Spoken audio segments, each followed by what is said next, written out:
Información precisa, completa, veraz, objetiva e independiente. Directo a tu pantalla. Radio Caracas Radio presenta Voz de América. Logros y desafíos en los primeros 100 días de la presidencia de Joe Biden. Esto es Foro desde Washington. Les saluda Gonzalo Abarca. Issued a statement of administration policy. The best and the fine.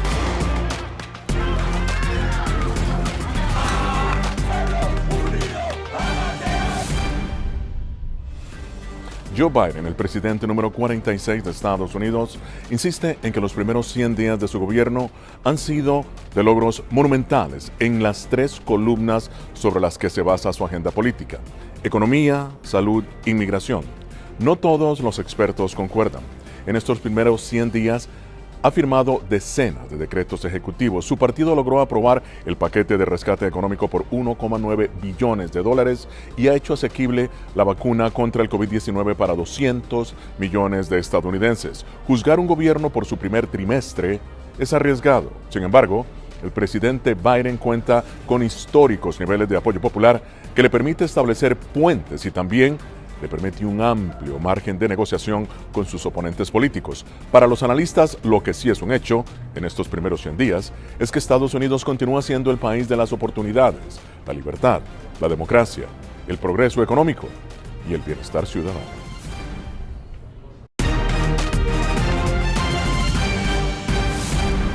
La economía, su reactivación es la columna vertebral del gobierno de Joe Biden. ¿Qué se ha logrado en estos primeros 100 días? ¿Es contraproducente el fuerte endeudamiento? ¿Y qué le espera al mandatario de ahora en adelante?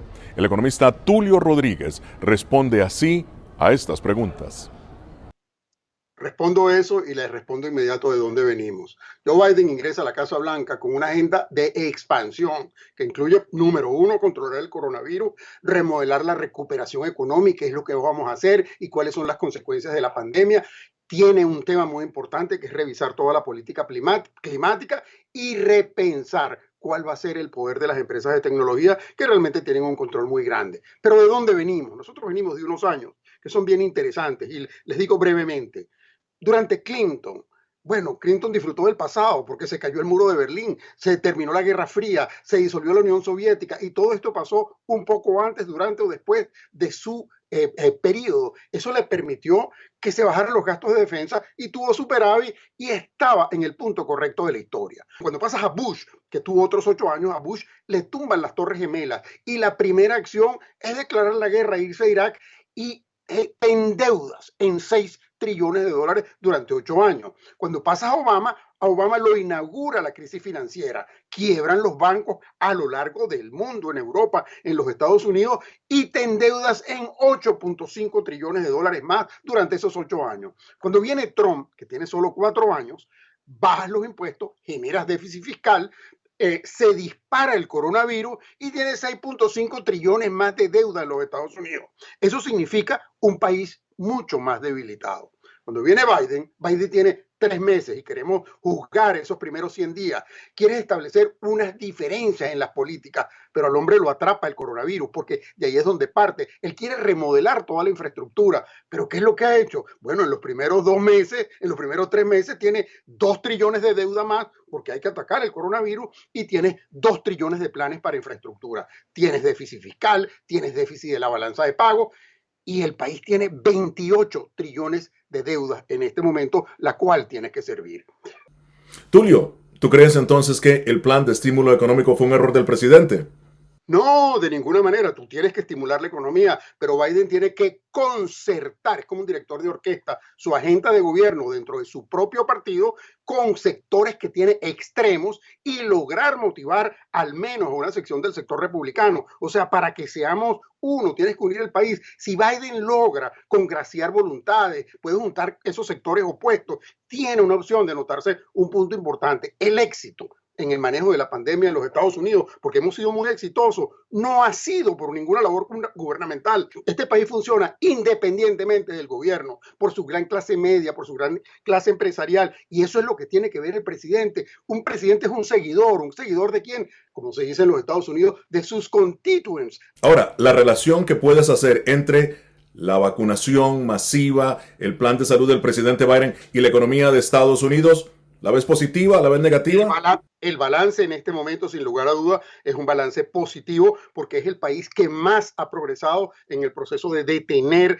todo lo que es la crisis del coronavirus. Sin embargo, todo esto salta a la vista. Los políticos cada vez están más pasados de moda. Esta es la última oportunidad de la política tradicional. O entienden lo que viene o le ceden el paso a ese gran reto que viene. El mundo se mueve completamente al margen de los procesos ideológicos. Las ideologías son cosas del pasado y por encima de todo, las ideologías de moda no son las ideologías políticas precisamente. ¿Cómo has visto la confianza del consumidor en estos primeros 100 días del gobierno de Biden?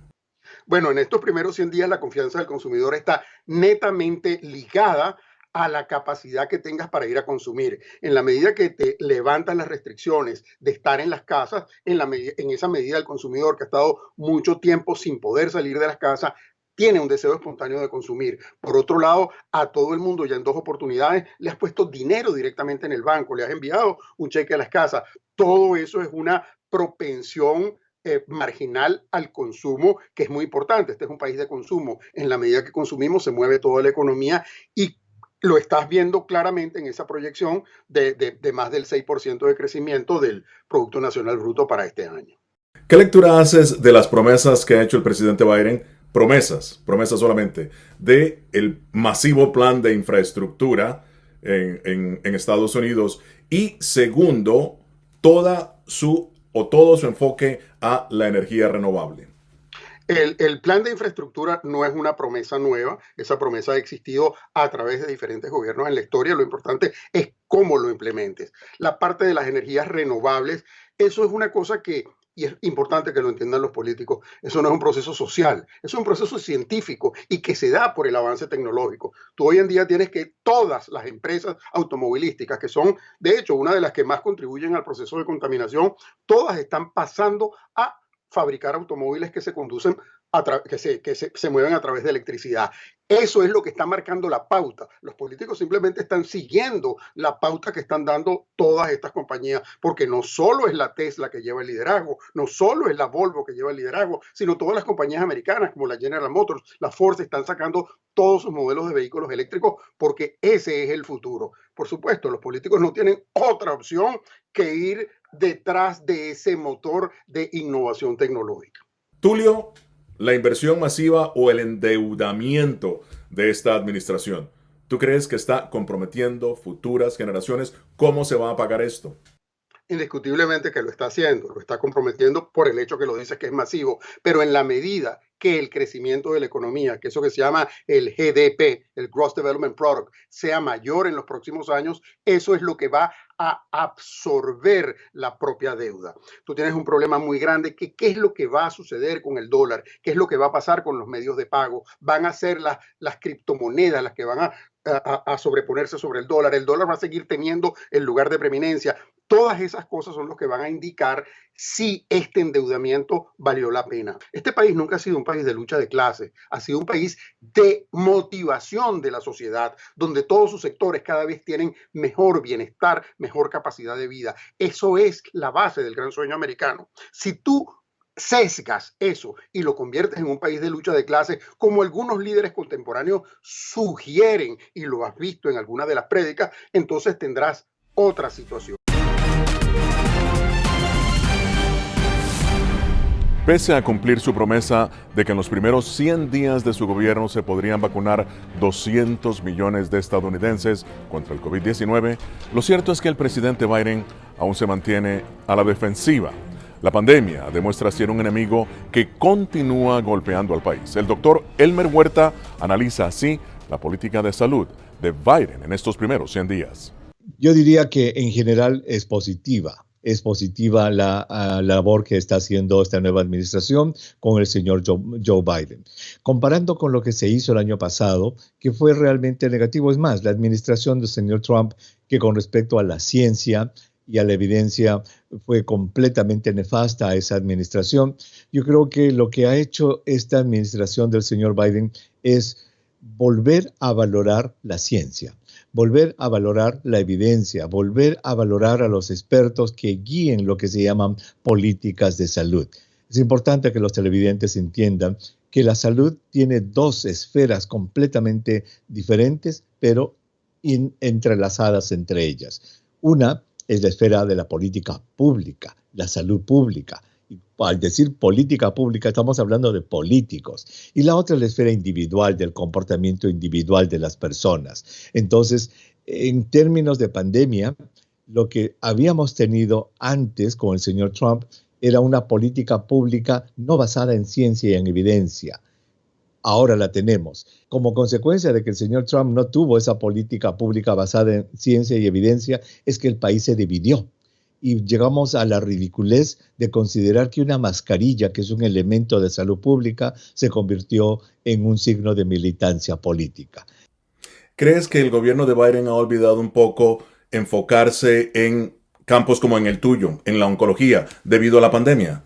Yo creo que el mundo ha olvidado enfocarse en otros asuntos que no son el COVID-19, por una razón. La razón es de que el público mismo ha tenido miedo de ir a los hospitales, y lo otro es que debido al alto número de contagios que produce COVID-19 y el número tan alto de personas que necesitan hospitalizarse, los servicios han estado copados en el mundo entero por COVID-19. Entonces, eso ha hecho que enfermedades cardiovasculares, cáncer, cirugías comunes, trastornos comunes a los cuales antes teníamos atención y acceso, ahora no están siendo vistos. El año pasado se publicó un estudio hecho por especialistas británicos que habían documentado de que en Estados Unidos en el año 2020 iban a morir 34,000 personas con cáncer por no tener una atención adecuada. Pero más que, culpa de una administración, me parece que eso es consecuencia de esta pandemia, que hizo que los pacientes se queden en casa y que los servicios cierren en muchísimos lugares. En términos de la comunidad hispana en Estados Unidos, tú que has sido un abanderado de ellas, ¿qué has visto precisamente en estos 100 primeros días de la administración del presidente Joe Biden? ¿Cómo está reaccionando a esta comunidad que muchos tienen temor ahora tienen temor de ponerse la vacuna por lo de Johnson & Johnson?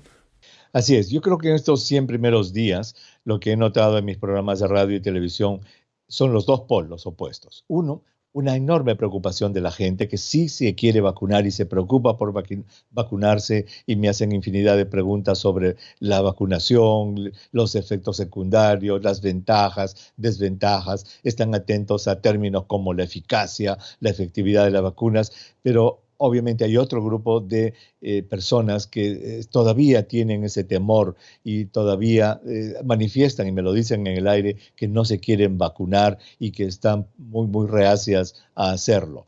Yo creo que están los dos polos, pero el hispano me parece que está viendo también de que ahora, cuando ya se está vacunando la gente, al hispano indocumentado no le preguntan si tiene papeles o no, hace la cola como los demás, se pone la vacuna. Se está dando cuenta que el ambiente es un poco más favorable a la salud de los hispanos. Me parece que en términos generales eso está bien. Una de las preguntas que más tenemos es precisamente la relación o supuesta relación que podría haber entre la vacuna y reacciones adversas en las mujeres. ¿Hay algún tipo de relación también con cáncer, Elmer? La relación entre el cáncer y COVID-19 es bastante compleja. Se sabe que los pacientes que están recibiendo cáncer activo son personas que tienen su inmunidad disminuida. Y las personas que han pasado ya el cáncer, lo que se llaman sobrevivientes del cáncer, son personas que algunas de ellas también pueden tener su inmunidad disminuida. Por lo tanto, son grupos de riesgo. Se denomina grupo de riesgo porque si les da COVID-19 tienen más tendencia a complicarse. Entonces, estas personas deben vacunarse. Y hay estudios que indican que la respuesta a las vacunas no es lo suficientemente fuerte como en una persona que no tiene cáncer o ha tenido cáncer, por lo que está en estudios si ellos van a necesitar una tercera dosis de refuerzo. Pero el consejo a los televidentes que han tenido o que tienen cáncer es que por favor se vacunen. El corazón de la política migratoria del presidente Joe Biden es regularizar a los aproximadamente 10 millones de migrantes que ahora viven en la sombra.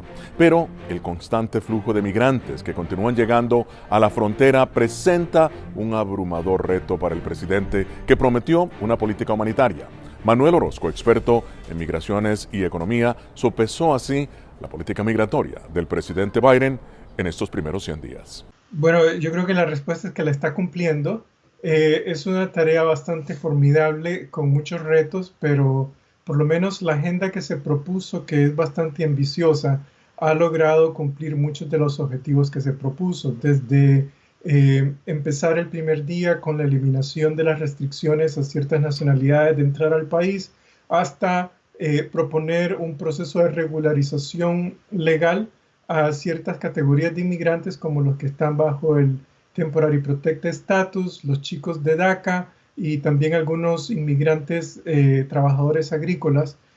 Y se ha enfocado predominantemente en abordar tanto el tema de prevención como de cumplimiento con la ley en relación con la migración. Entonces está abordando una agenda que tiene por lo menos 15 diferentes componentes.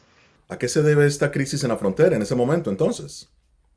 Mire, aquí hay una situación bastante complicada en términos de migración. ¿Qué es lo que está pasando? Por un lado, hay una segunda ola migratoria de mexicanos que viene creciendo en cantidades bastante gigantescas. ¿Qué quiere decir con cantidades gigantescas? Que en los primeros, por lo menos 3 meses de este año, el número de mexicanos que ha entrado ha excedido los más de 200,000 personas. Entonces estamos hablando de personas detenidas. Además están los centroamericanos que siguieron migrando, pero hay realmente un fenómeno bastante fuerte de migrantes mexicanos que está saliendo de su país. Segundo, es la naturaleza en donde la mitad o un poco menos de la mitad de los que están saliendo de Centroamérica en particular no son solamente adultos, sino que son también menores y familias. Entonces hay una dinámica compleja. ¿Qué es lo que explica esto? Para Centroamérica en particular, estamos viendo que realmente cualquier situación que exacerba la condición en que se encuentran las personas los expulsa hacia afuera. Es decir, la gente viene viviendo en los últimos 10 años en condiciones de límite que los lleva al borde de la migración. El huracán, combinado con la pandemia, generó una ola migratoria bastante fuerte porque la gente perdió su casa, perdió sus ahorros, perdió sus empleos, perdió prácticamente sus esperanzas. La vicepresidenta Kamala Harris anunciando que irá a México, a los países del Triángulo Norte. Pero fíjate qué interesante, para analizar las causas mismas de la migración. Bueno, en realidad ya sabemos cuáles son, Manuel. Las causas han sido básicamente la pobreza, la falta de oportunidades, pero también la corrupción rampante. ¿Qué lectura haces tú del apoyo de Biden a los países del Triángulo Norte en momentos en donde la corrupción es rampante en algunos de esos países? Bueno, es un riesgo moral. Por un lado, la administración Biden necesita intervenir con cooperación internacional en Centroamérica, y por otro lado sabe que esa intervención tiene que ser bien controlada para evitar precisamente el ambiente de corrupción que existe en el país. Ahora, hay que tener presente que esta no es la primera vez que Estados Unidos ha cooperado en la región. Entre el 2000 y el 2019, Centroamérica, especialmente los 3 países de la región, recibieron el equivalente a $14,000 millones en ayuda. El tema de corrupción se ha logrado manejar. Ahora el reto es cómo implementar estrategias que aborden el tema económico, la corrupción y otros aspectos aledaños, como es, por ejemplo, el efecto que tiene demostración una cuestión como un huracán, que tiene implicaciones económicas, pero también tiene un efecto sobre el sentimiento de la gente de frustración, que las cosas no van cambiando. Manuel, el hecho de que muchos centroamericanos que vienen del Triángulo Norte son devueltos a sus países, la mayoría según el gobierno, ¿tú crees que esto va a causar un impacto en las remesas hacia esos países que en realidad dependen de ese dinero para el desarrollo? Mire, hasta ahora, en términos de remesas, el crecimiento de este dinero ha sido prácticamente el único indicador macroeconómico positivo en la región y prácticamente en toda América Latina y el Caribe. Solamente Venezuela, Bolivia y Brasil tuvieron indicadores negativos de remesas. Entonces, en este momento lo que existe, sí es cierto, prácticamente un balance neto migratorio. Tanta gente está entrando como la que está saliendo, predominantemente por la vía de deportación, que el incremento real de nuevos migrantes centroamericanos es bastante pequeño. Es de menos de 5,000 personas por país anualmente. Entonces, eso de alguna manera te puede hacer pensar que las remesas puedan reducirse en el corto plazo.